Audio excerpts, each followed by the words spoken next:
Hi everyone, and welcome back to another TFT Masterclass. Today we'll be talking about the 5 comps that you need to be playing to climb on patch 14.17. If you haven't heard yet, Fit Gamer is having our TFT tournament in September. If you're between the ranks of silver to diamond, then this is for you. For only 20 bucks, not only do you get 2 bootcamp days, but then you get an entry into the tournament where you could win big, up to 350 USD total prize pool or 700 depending on signups. The link will be in the description and also in the pinned comment, so definitely check this out. Alright, let's get straight into it. So the 5 comps that we'll be talking about today, we have 2 standard comps. Technically one of them involves a reroll as well, but it's a hero augment, and then 3 reroll comps that you'll be playing. So Shapeshifters is one of the big ones. This composition and line just got buffed a lot. I'll be talking about how it got buffed and why it's good. Portal Ryze, still very solid. And then the 3 reroll comps that I think you should be playing is going to be Mage Reroll Vex, Hunter Jinx Wukong, and also Warriors. At the very end, we'll do a recap and a Q&A for anyone watching this live. Alright, so let's get straight into the Shapeshifters. So there's essentially 2 ways that you could play this. It depends on whether or not you hit the Elise hero. So if you hit Spider Queen, then you're going to be playing reroll Shapeshifters on like level 5, hitting that Elise 3-star, and then tempoing up from there. If you don't have this, then you'll most likely be playing the Fast 8 and trying to cap around like Varus 2, Nasus 2, and eventually hit that Smolder plus Briar. This has recently been super buffed. As you can see here, we have a ton of buffs. So Jace AD has gotten buffed, Shapeshifters in general, and at every breakpoint except for 2 Shapeshifter. Nasus got a little bit of a nerf, but nothing too crazy. Swain got buffed, Nico got buffed, Briar got super buffed and is actually bugged right now. There'll be a hotfix on this probably soon. Just too much damage amp right now. And then Shyvana also got a buff as well. And also one thing to note, Jace and Shyvana have gotten 2 buffs in a row from the previous patch. So what does this mean? When you buff an entire line, well, that line is bound to be good. So that's why Shapeshifters has come back into the meta. So let's say we hit the Elise hero. One thing to note, this is actually the best augments on 2-1 to take right now. As you can see, it averages a 3.67. Definitely take this if you have the spot, and it's just insanely good. So the way we're going to play this, well, of course, we want to be playing around Elise 3. So do not roll or level until 3-1. Right after Krugs, you'll still be level 4. You'll have the highest % chance of seeing 1 cost units per shop slot and roll for that Elise 3. You can also roll for that Nomzi, Shyvana, and Jace as well, but definitely put prioritization on the Elise and Shyvana. If Jace and Nomzi come for free, then definitely go for it. But Elise is going to be your #1 priority, and Shyvana is going to be your #2. Once you hit these 2, don't care about the Jace and Nomzi, as in like don't stay back for them. Just start to push levels because we want to be going level 8 ASAP. Present slot for Elise, the main 2 are going to be Bloodthirster plus Warmogs. Bloodthirster in order to give her sustain, give her a shield, and also Warmogs to increase her HP, which works very well with Shapeshifters, and also gives you a larger BT shield. Your very last item, so your 3rd item, can be a little bit flexible. Archangel has the most play rate, however, it's not that great in the stats for her delta. Other items such as Crown Guard, Rabadons, and Spark are a lot better, however, they have a pretty low play rate. What does this mean? Basically, just build whichever you have, and then as long as you have the BT plus Warmogs, you should be good to go. As I mentioned, you can also reroll the Jace and Nomzi if you want from this spot. Jace holds great items for Briar, so like BT, Sterix, and then Nomzi holds great items for Smolder and Varus, such as like Ginsu's and like Last Whisper. If you do not have the Elise augment, then you're just going to be playing around level 8. So what you're going to do is on 4-2, you're going to do a level 8 roll down. If you don't hit any of the legendaries, which is sometimes happens, let's say you don't hit the Briar, you don't hit the Smolder, you just kind of just play a makeshift board until you hit one of those, or if you go level 9. So a great makeshift board is just play around like Olaf, Frost, Blaster. This way, Olaf can hold your Briar items until you have them. And as soon as you hit that Briar, then you can swap over to 6 Shapeshifters, you get a massive spike, and you can swap over the items and then try to hit a Smolder as well. Your main tank is going to be Nasus, so essentially any tank item, but try to avoid Bramble Vest and Declaw as they're just not as good anymore. So like Warmogs, Vow, Helm, Stoneplate, these are all fine. And for Varus, Last Whisper, Infinity Edge, Deathblade, Guardbreaker, Red Buff, and Shojin if you have to are all fine as well. This is what your capped out board is going to look like. It's essentially you're just playing around that Briar and Smolder as your capped out 5 costs. And as we can see here, wow, the first time we see a red augment added in here, thanks to our editing team, which is me. Spider Queen, definitely take this for Shapeshifters, is essentially the best augment on 2-1 right now and it scales extremely well. Shapeshifter +1, little buddies, we have some little buddies that we're playing around, and they will definitely buff up our 4 and 5 costs. Eternal Growth or Eternal Growth Plus.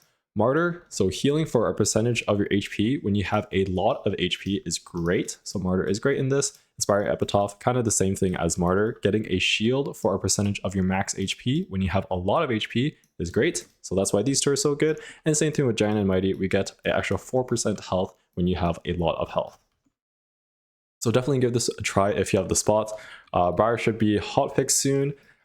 But this is just from her damage amp bug, so her buffs should stay intact or at least get a little bit of a nerf. Alright, moving on. Portal Ryze. This has been around for a while, at least like a couple patches now, nothing too crazy. Level 8 magic damage composition. Try to play this with a Portal +1.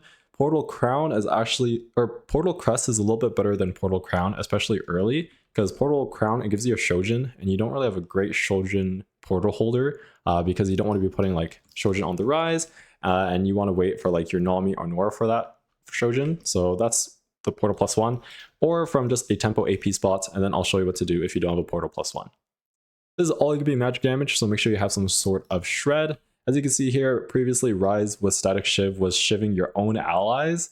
Now this is no longer the case, at least that's what it says in the patch notes, so don't worry about Shiv Ryze anymore. Ryze's targeting has been changed from more of an AoE spread to more of a focus cluster. So instead of his entire cast being split between 4 enemies, now it's going to be split to 3 enemies. So what does this mean? You can focus down units a lot easier. However, against boards that are just like a low HP or easy units to kill, but many of them, then you'll be a little bit weaker. And the very last one, the portal bomb damage has gone down, but the flag attack speed now scales. As you can see here, it used to be like 20, 21, 22. Now you actually scale with as you go up in breakpoints of portal, and also the portal snack heal is increased as well. So still a very good comp to play. Definitely look for a portal +1, or if you're just tempoing with AP and don't have a reroll line. This is what your level 8 board is going to look like if you don't have a +1 but you do hit that Nora. Pretty simple, you just play all 8 portal units and you get 2 Scholar with Zoe and Ryze. Make sure you put that Yuumi on your Ryze because this Yuumi will give your Ryze a lot of AP.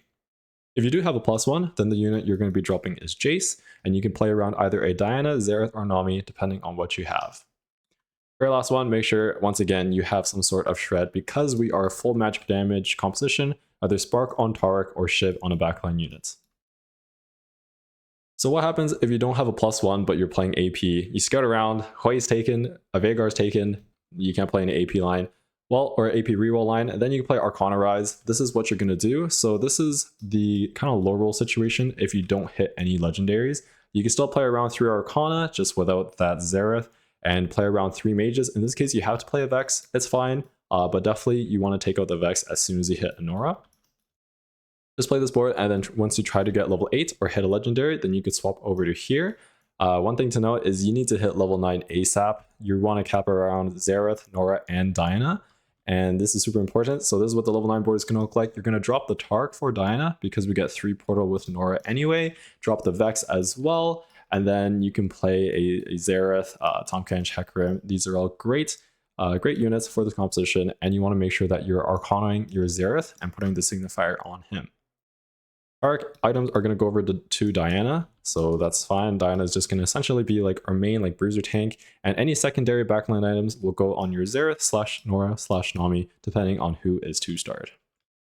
One thing to note, if you don't have that many Arcana or that many charms purchased, so I would say like you need a minimum of 9 to 12 for Arcana Xerath to be worth it. If you don't have this, like let's say you're at 8 or like even 7, then it's totally fine to put the Arcana Signifier on Tahm Kench and give your entire board HP. Ryze is a scaling unit anyway because you want to be putting Archangels on him, so HP for your entire board is totally fine. Presence Law augments to go along with this comp, well of course Portal +1, Little Buddies is great, Support Golem 1 and 2 is also good, and Magic go on because we can use a lot of Raws and we don't get any AP from any of our traits. A couple other ones, High Voltage, Giant Mighty, and Removable Object are all great as well. So definitely give Portal a try as well. Definitely if you have a +1, then you can easily play 8 Portal without hitting that Nora. And if you don't have a +1, well, there are definitely plenty of options for you to still go. Okay, so those were our two standard comps, standards being playing around like 4 cost carries. We're going to move on to our reroll lines now. So very exciting stuff. Our 3 cost carries is going to be our Mage Reroll. So since we're rerolling 3 costs, we're going to be on level 7, and this is another full magic damage reroll comp, which means we're going to be needing Shred. The changes over to Mage, the way to interpret this is essentially mages are going to be more stronger early to mid game and have a slightly weaker cap.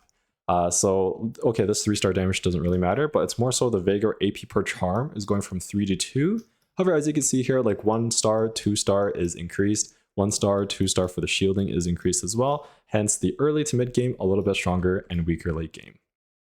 Mage 7 and 9 got a buff, but 3 and 5 are untouched. Soraka got more spell damage and also more healing, so Soraka is a pretty decent item holder early and will contend your Seraphine too for who holds the items. And then also Nami Bubble gets increased damage, but Nami is mostly CC anyway.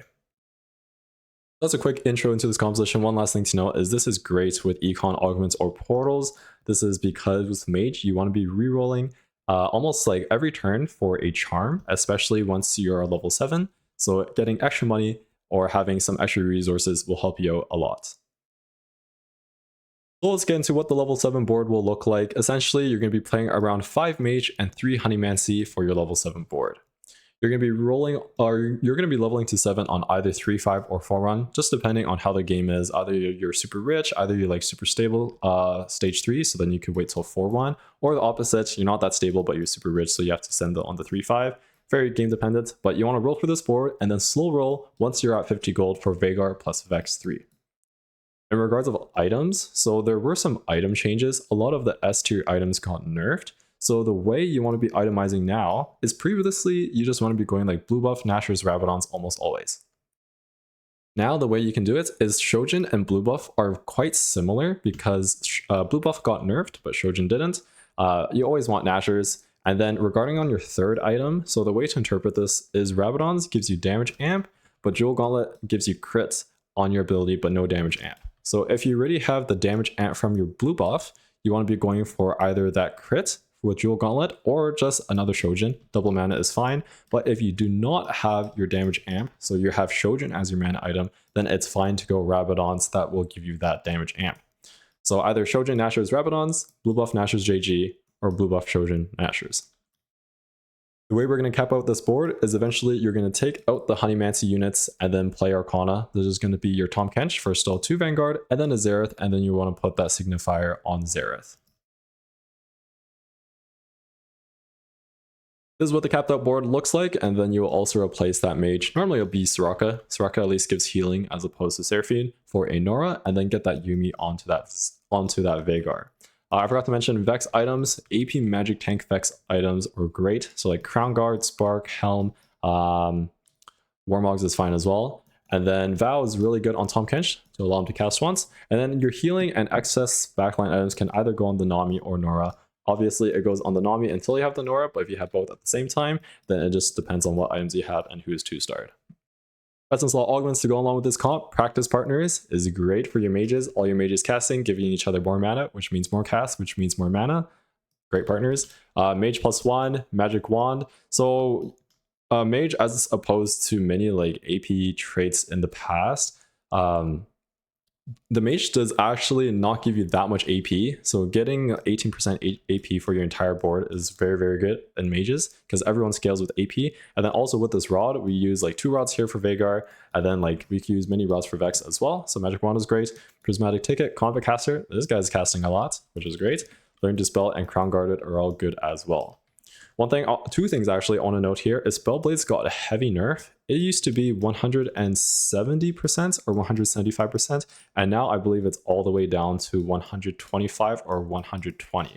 So it was a really heavy nerf onto Spellblades. I think the augment is still fine, but it's definitely not as insta-click as it was in the past 2 patches.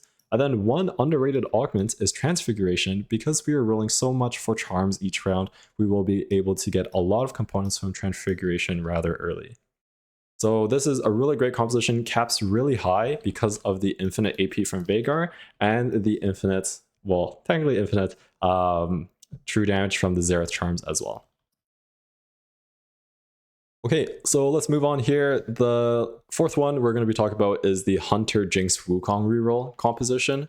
So this recently got buffed as well. This is going to be a pure physical damage reroll composition. So now we're going onto our AD lines instead of our AP lines. There was recently a Jinx bug, which really affected her AD scaling into her true damage. So this has been fixed. The way to interpret this is now you have a stronger late game. This is also best with econ augments and portals because 3 cost rerolls a little bit harder to hit than 2 cost and obviously 1 cost, and we need some form of Sunder because we are a physical damage comp. The buffs into this comp, so Twitch, his spell damage is up, her spell AD percent damage is up, which is great. I mean, more damage is more damage, and we play Twitch. Hunter in general got buffed at the 4 breakpoints, which is exactly what we will be playing in this composition. Nomzy, although we won't play him on our final board, he is perfectly fine to play early. So Twitch plus Nomzy, or 1 cost AD Hunter's backline, got buffed, so you can now transition into this comp a lot easier. And then the Jinx bug, I already talked about the bug, and in compensation, her base AD goes down, attack speed went down, and true damage went down as well, but the unit is still perfectly fine. One thing to note for Hunters is you really want to be positioning to get that takedown ASAP, which means that you want to be positioning to kill a weak enemy frontline. Normally this is just going to be a trait bot that does not have any items, so I can't give any examples right now, but you definitely want to be positioning in order to hit a weak unit and kill it ASAP, as opposed to getting stuck on the enemy main tank first. So here's what your level 7 board is going to look like. Best in slot for Wukong, you might have guessed it, is Gargoyles, Gargoyles, Gargoyles. You definitely want to be going this. Wukong has insane scaling with resistances, and because we have so much backline, our front line needs to be super juiced. We're going to be leveling to 7 on either 3, 5, or 4-1. Same logic as the Veigar Mages board. Roll for this board, and then slow roll for Wukong and Jinx 3. For Jinx item proud, you definitely need Rageblade plus Runeons, and your third one is a little bit more flexible. You can go a second Rageblade, Last Whisper, Giant Slayer, or Red. One thing to note is Last Whisper is actually not that good on Jinx, as you may have thought, because you can get Sunder from any source, right? So if you can put the Last Whisper on Kog'Maw instead, and same side him as the Jinx, then you can go for more pure damage items on the Jinx, such as a second Rageblade or Giant Slayer. Olaf is going to be holding your leftover AD items. Any melee bruiser items is fine, so BT, Styric, Edge Knight, these are all perfectly fine on Olaf. And then in regards of healing reduction, you want to be putting this on Bard, which will apply this a little bit better than Zilean or Twitch. The way to cap out, you're going to be adding Rakan on level 8 and then Morgana on level 9 for 4 Hunter and 4 Preserver as your final traits. Best in slot augments to go along with this composition, Cat 5 or Category 5 gives you that Runeons, and Runeons is Jinx's really best item. Spin to win, our Wukong augment, and also will help us hit Wukong 3 easier. Hunting Frenzy, Shimmer Scale, Essence, and all that shimmers will allow you to take either a Gambler's Blade or a Mogul's Mail depending on your early start. So if you have a backline carry with attack speed, well, you want to go for that Gambler's Blade. And if you already have a Gargoyles on like a 2-star frontline, well then you will be taking Moguls. Prismatic Ticket and Tiny but Deadly will also help you out in your combat power and hitting your units. So super good composition, definitely got buffed, especially in the early to mid game to transition, and definitely give this a go. And our very last one for today, Katarina Warrior Reroll. This is going to be another level 7 3-cost composition that you will be rerolling. However, this is going to be a mixed damage comp, not just pure AD or AP. The reason why I'm including this here even after the Warrior nerfs and the Keeper's nerfs is Gwen got large buffs. As you can see here, her cast per snip went from 2 to 1 and also mana went down. And when anything is buffed 50%, then this is very good. Or 50% less. Or like halved. This is a very augment dependent composition, however, because whenever you have melee carries, your frontline becomes your carries, so you need some type of pseudo frontline, which Keepers really helps with, or just survivability augments that will give you either like Omnivamp or resistances. This is what the 2 level 7 boards are going to look like. So because this comp is not played as much as the others, there's still a little bit of, I'd say, uncertainty within the stats. The way I interpret this and the way I play it is if early you have 80 items and you have early Nylas, well then obviously you're going to reroll for that Nyla 3 on level 6, play this bottom board, and then once you hit Nyla 3, go to level 7 and get that Katarina 3 going. However, if you don't have any AD items early or you don't have any early Nylas, then Katarina is the main focus of the show anyway. So then you can tempo to level 7 and just play your Fiora 2 with those AD items. With this way, you're able to fit in multicast or multi-strikers as well and have Kalista holding your any backline attack speed items with Hecarim and Shen as your other units. In regards of Gwen items, Gwen will take over any leftover AP items that you have after Katarina is itemized. The way to cap out your board, especially in the Nyla one, so this is the more frequent one, is just playing Preservers, so getting a Morgana will help you a lot. And for your augments, Keepers +1 or Keepers 1/2 is still going to be very, very good. This isn't Keepers positioning, and in this case, you would just move everybody up into the second row. Now I'll probably put Morgana here and like Wukong here, so make sure that everyone has Keepers value. And then opposite for row rejuvenation, well, and then in this case, you will put everyone into the front line. So actually I'd put more Wukong like here, Morgana like here, and then Gwen like here, and then I'll put probably like Bard up here. Make sure that everyone is in the same row and gets the Omnivamp. Warrior +1, Unleash the Beast, not today, is very, very good as well. Same with any support items coming from support Cash or support Golem. I believe that Banshees is best. Locket is very, very good as well. One thing I will note for all reroll compositions is Radiant items. So when you're rerolling a comp, that means you're going for a 3-star hyper carry, which means that Radiant items on them will be much, much more effective. So Radiant Relics and Radiant Refractor are very good for 3-star reroll compositions, and they're a little bit less good on like your 2-star 4-cost carry. So since this is reroll comp, we could definitely go for that Radiant Refractor, and then either Radiant Refractor a Katarina item or a Nyla item, depending on what we have. And that's everything for today. So I'll do a quick recap of all our comps today, and then we'll end it off for a Q&A for all of you who are watching this live. So today we talked about 5 compositions, 2 standard ones, and 3 reroll. Shapeshifters has been Omega buffed, and the entire line has just been buffed. So very, very good. Either play this with the Elise hero augments or go level 8, play around that Smolder and that Briar. Portal Ryze, still very, very solid. Has a very strong like mid to like early late game spike, especially once you hit that 8 portal, but you definitely need to go level 9 to cap around like that Diana or Xerath. Our 3 rerolls definitely have their own spot, so just make sure you're really checking out your early 2-1, especially from your augments. That will indicate you whether or not to play like mages, hunter, warriors, and whether or not to play AP lines or AD lines. So that's been everything for today. I'm Upsetmax. Thanks so much for watching. Our next class will be on Monday, and make sure you sign up for the Fake Gamer Fall Cup. I hope to see you all in September. Have a great day, and best of luck in your game.